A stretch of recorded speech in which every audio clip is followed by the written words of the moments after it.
just completed the show called Walk in Peace, and it took about a year to do. It's over 112 pieces of art.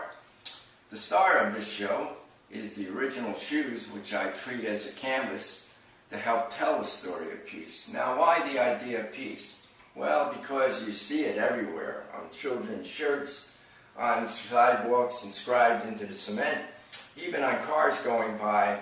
So why is peace so important now? Because man has always had a yearning for peace. And it's been my job to tell that story from 35,000 years ago to today, that it just wasn't about the hippies of the 60s or the flower people. It was about a long time in history of peace. This is not a political show as much as it is an educational show that helps people understand where this idea came from and the symbology that helped tell the story through time.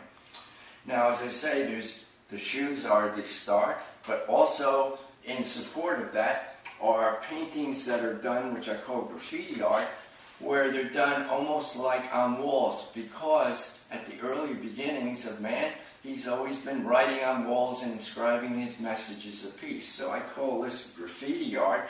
It's done almost like on concrete. In support of the shoes, I also do small icon pieces of art that tell other stories of peace.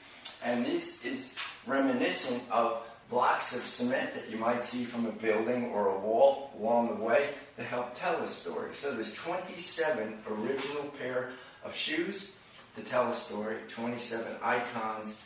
And the third type of art that I'm using is the educational part of it, from the legends from the Bible to the legends of mankind that help tell a story of peace through the ages. So this is my journey, a visual journey in peace, which now we're getting ready to take to the galleries at the Art Association and install. And when it's done, it'll be a total journey for people as they walk around, they read the signage of the show on the floor in the shape of footprints, which helps them really tell the story and walk in peace as they read about all these different ideas of man's idea of what peace is.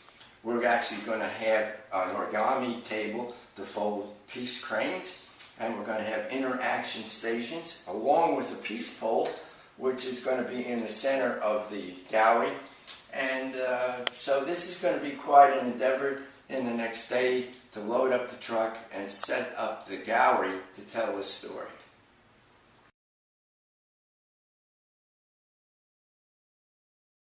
We're walking out with the graffiti paintings on our way to the gallery downtown, and it's a big move to move 112 pieces of art, and an even bigger move to hang it. And I'm very lucky today to have my granddaughter help me, Brenna, not to mention her father, Drew.